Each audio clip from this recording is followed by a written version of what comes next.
5 seconds. Start.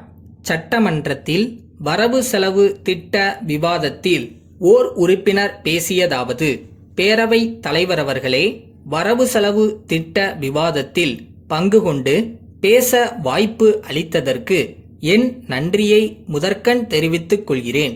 இந்த நிதிநிலை அறிக்கை எல்லோராலும் பாராட்டத்தக்க வகையில் அமைந்துள்ளது என்பதை உறுப்பினர்கள் அனைவரும் ஒப்புக்கொள்வார்கள். விவசாயிகளின் கடன் முழுவதுமாக தள்ளுபடி செய்யப்படுகிறது என்பது மகிழ்ச்சிக்குரியது ஆகும்.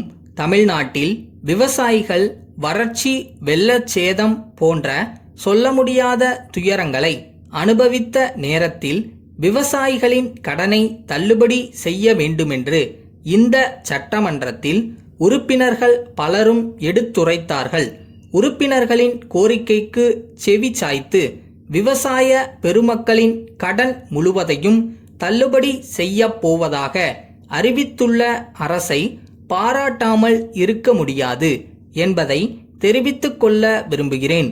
அடுத்து மிகவும் முக்கியமானது, இன்று தனியார்மயம், தாராளமயம் மற்றும் உலகமயம் என்று பேசப்படுகிறது. படித்துவிட்டு வேலை கிடைக்காமல் தவிப்பவர்கள் அதிகமாகி இருக்கிறார்கள்.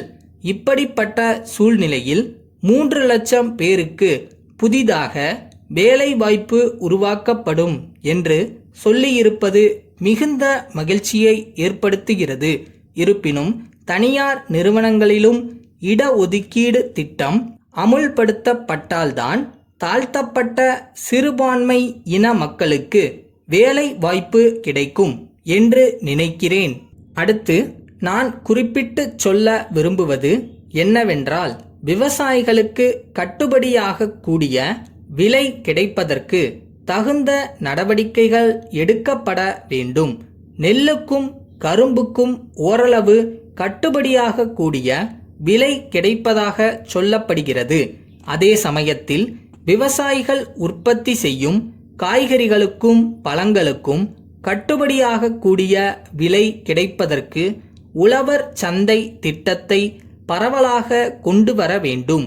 விவசாயிகள் கிணறு வெட்டி வைத்துக்கொண்டு மின் இணைப்பு கிடைக்காமல் மிகவும் துயரப்படுவதை பார்க்கிறோம். தொழிற்சாலை துவங்குபவர்களுக்கு மின் இணைப்பு உடனடியாக கிடைக்கிறது.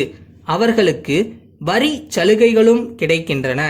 பல ஆயிரம் பேர்களுக்கு வேலைவாய்ப்பு கிடைக்க வழி செய்வதால் தொழிற்சாலைகளுக்கும் தேவையான உதவிகள் செய்ய வேண்டியது அவசியம்தான்.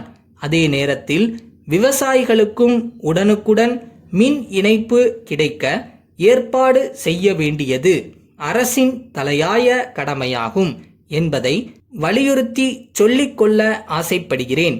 இலவசமாக மின்சாரம் அளிப்பது வரவேற்கத்தக்கது.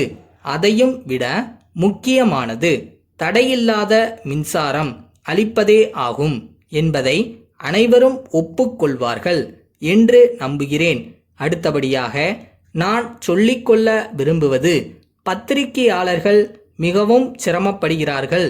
அன்றாட நிகழ்வுகளை மக்களுக்கு அவ்வப்போது எடுத்துச் சொல்லக்கூடியவர்கள். அவர்களுக்கு குறிப்பிட்டு சொல்லும்படியான சலுகை எதுவும் இல்லை என்று தெரிகிறது. பத்திரிகையாளர் நல வாரியம் ஒன்று தொடங்கப்பட்டால் அவர்களது குறைகளை உடனுக்குடன் நீக்க வழி ஏற்படும். அவர்களுக்கு வீடுகள் அல்லது வீட்டு மனைகள் வழங்கப்பட வேண்டும். அவர்களுக்கு ஓய்வூதியம் கிடைக்க வழிவகை காண வேண்டியது மிகவும் அவசியம். அரசு பேருந்துகளில் அவர்கள் இலவசமாக பயணம் செய்ய ஏற்பாடுகள் செய்ய வேண்டியது அத்தியாவசியமானது. குடிசை மாற்று வாரியம் மாநகராட்சி பகுதிகளில் மட்டுமே செயல்பட்டு வருகிறது. தலைமுறையாக கூரை வீட்டை தவிர வேறு எதையும் பார்க்காத குடும்பங்கள் தமிழ்நாட்டில் ஏராளமாக உள்ளன.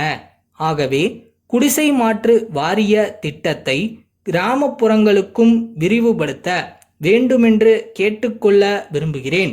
அப்படி செய்தால் கிராமங்களில் கூட குடிசை வீடுகளே இல்லாத நிலையை உருவாக்க முடியும் என்று நினைவுபடுத்த ஆசைப்படுகிறேன்.